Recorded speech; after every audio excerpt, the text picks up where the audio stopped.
ঠোঁটের মধু তিতা মধু, তেমন মধু কয়ে গো কই, এমন তিতা আমার বধূ। শিউরে উঠি সয়ে গো সই, আনবাড়ি যায় আমায় ফেলে, বাদল মেঘের ডাকে।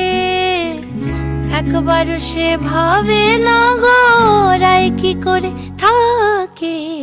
কি করে রায়, কি করে রায়, কি করে রায়, কি করে, এই বুঝি যায়